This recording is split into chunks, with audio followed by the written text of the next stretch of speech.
Well, welcome everybody. I'm Dave Alden, and I'm here to share some solutions to what keeps business owners up at night. As a Vistage chair, I'm not the one with all the answers. What I try to do is to bring in some of the top talent that is experts in an area. And the number one issue that my members talk about all the time is hiring, onboarding, and retaining top talent.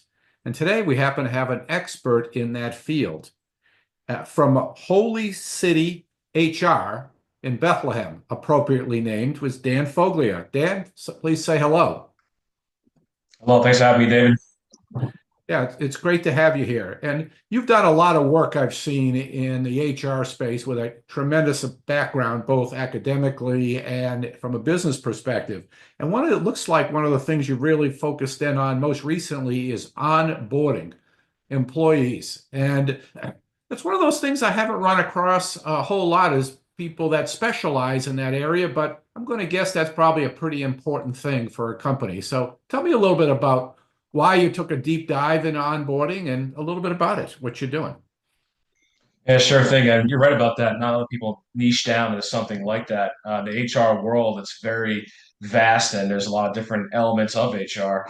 So when you think of HR, it's usually in these three different categories of, recruiting, retention, and you have your employee relations, you have your benefits admin, 401k and retirement plans, things of that nature. So I realized that through both my corporate experience and now as a consultant, one thing rang true that every organization I was a part of, onboarding was always an issue.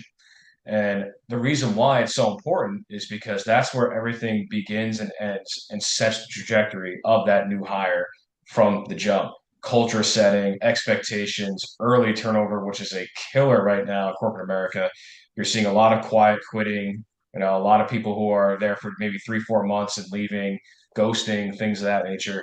A lot of that has to do with onboarding. You'd be surprised how much of that really does start right in that first 90 days. If you don't get that right, you're in a world of trouble. That doesn't surprise me at all. So, how about a couple little some secret sauce in terms of what the stuff, just a couple of best practices on onboarding. And I know but I've seen the work that you've done, and it's really detailed. With you have a tremendous amount of resources that are available to people that do interact with you on it. But maybe you can just share just a couple of the highest leverage items, I guess would be the question. Yeah, sure. I mean, so the first thing with onboarding is a lot of times people confuse onboarding and orientation. And orientation is a part of onboarding. And orientation is usually that 1 day or 3 days, sometimes longer, a week or two. And that's where you get, your Stanley with the company logo on it and, the mouse pads and all that fun stuff. And that's orientation. That's just one area. Onboarding is pre-boarding, which is before you even begin to hire for a role, having the right FTE count, having the right job description, understanding what that role, the essential functions of that role really is. Is it measurable as well? Huge mistake as far as secret sauce goes. You can't measure it, you can't manage it. And that's very much true when it comes to having a job description that's measurable. When this person comes in, if you don't have mechanisms in place to be able to evaluate them properly, that's objective and not judgment based or anything like that, you're already failing. You're already behind the eight ball in that regard. So it's important to have that measurable job description and then moving on from there, when you go past through the orientation, you have, your evaluation periods, you're meeting with the manager and the employee. Here's the thing too, you probably heard this too, David. People don't leave organizations, they leave bosses, they leave leaders. And a lot of that has to do with your management team. So you as a CEO can only do so much. And there's a lot of pressure unfairly on CEOs now to create these environments that are just, so employee friendly with like free foosball tables and all this kind of stuff. And there's this unfair pressure on CEOs to create this, Google type environment. And it's really, that stuff doesn't work anyway. Really, what works is the relationship between the manager and that employee. That's the most important. So, secret sauce wise, aside from having a measurable job description, is the relationship between the manager and that employee and having that cadence and having those things documented and having structure. Well, I guess it comes down to really the basics, right? And the employee journey has so many elements as you talk about it. And that onboarding piece, as soon as you start talking about things like objective, results-oriented position description, It makes a lot of sense to me because it impacts so many things that happen downstream. When you have objective data Mhm. and results-oriented hiring process, if you have a results-oriented employee that's Mhm. is fair to them for coaching too when they're doing that. How about anything else that people talk about a lot of times is, read the manual and well, and then, they throw a big book at them. Here are the rules and regulations. I know there's more to it than just that. Any other insights that you can give us? Yeah, that's true. I mean, you get a lot of that stigma and misconception in the HR world of like the hall monitor and the policies, procedures, and the handbooks and all that. Yeah, that stuff protects you, of course. Policies do protect you.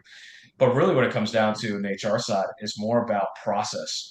So I have this saying, tough on process, tender on people. And you just mentioned, David, about coaching and being able to create an environment, foster an environment that's friendly towards that. If you don't have process, standardized, like basic processes beyond just policy and stuff, like literal process, then when you go into a room and have a conversation with an employee or with a subordinate, whatever you want to call it, they are looking at you as you are the aggressor almost. Where now these conversations, especially in the new workforce that are coming in, the Gen Zers, these conversations need to be direct, but there has to be a process you can point to. If not, you're the one who's delivering this message and it creates this resentment. And this is where like the emotional intelligence side of HR comes out. Like, well, without the process and it's just me speaking to that person, they're actually taking out their frustrations against me as the leader, that I'm trying to target them in some way.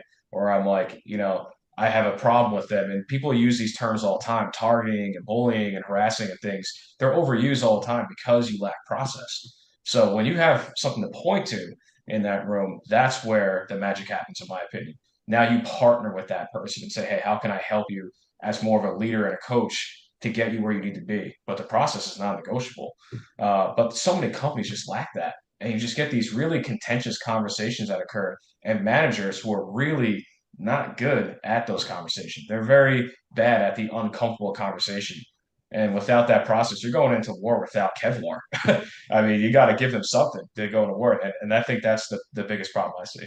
Yeah, I gotcha. It's the human condition not to want to have those confrontational conversations. So I guess it would be really helpful. Another thing I see that you've been involved with Vistage, and so in a couple different ways. So any insights you can provide us, kind of just transitioning the conversation just a little bit. You're a resource to Vistage Mhm. members and what keeps them up at night, but you've also been part of the process. Any observations that you can share with individuals about what Vistage is all about and what you've got out of it? Yeah, I love Vistage for the resources that it brings. I think that being part of a trusted advisors group is great. So when there's a leader that is in need of a specialized area, I think you mentioned from the onset, David, it's important to bring in subject matter experts in each area. So it's incredibly resourceful, even for myself as an advisor, to link up with other advisors and other people that are specialists in their own areas. I've done a lot of great business for myself just having those resources. So I think that in itself is a huge value to have a room full of subject matter experts you can call upon. Um, I also noticed too that there's a lot of things that CEOs that keep them up at night and leaders that they can't really articulate just yet. But when you have the conversations with folks, then you'll be able to kind of understand what exactly it is that you need. And sometimes it's just hard to put it into words. I think from the HR side, what I see a lot too is that I think what keeps them up is that you have the strategic plan. You have the 3 year or 5 year plan that you've spent a lot of time on with your leadership team. And what's scary is that that plan will die in that room you made it in if you don't have the workforce and the strategy of the workforce to carry it out. That's scary because you're putting a lot of money and time and effort into something that's your vision, it's your baby, it's what you've been entrusted with. But you can't seem to get everyone on the same page with you. There's always seems to be this the folks that just don't really see your vision or understand it. And that's where a workforce strategy comes into place. That's where HR can really help bridge the gap, be the intercessor between leader and employee workforce and bring that whole thing to fruition. And everyone's clicking on all cylinders. So I do see that a lot. That's great. Well, Dan, suppose our viewers want to get in contact with you. Very memorable name, Holy City HR. So what's your website? How would somebody get in touch with you if they want to have a little more dialogue about some of their HR employee journey, even if it's not onboarding? Sure. It's holyhr.com. So you can go there, you go on the website. There's a couple of things you'll see on the website. Obviously, I have the consulting services that I provide, and also I give away a part one of our onboarding program, a 90-day onboarding program, pre-built, plug and play. You can access that right from the website. Get part one for free. At least to give you a chance to get started. I mean, the quickest way to get ahead is to get started, right? So at least you have something that you can sink your teeth into. It's a great solution. It took me 15 years to figure out all the problems with onboarding, so I just gave you all one shot. You also find me on LinkedIn, Holy City HR or Daniel J. Foglia on LinkedIn. And you can find me anywhere. And I'm around town between Southeast Philly and also Lehigh Valley. I say, how good is that you're able to share that kind of great information? Dan, it's been great talking to you, great interacting with you, and thanks everybody for viewing.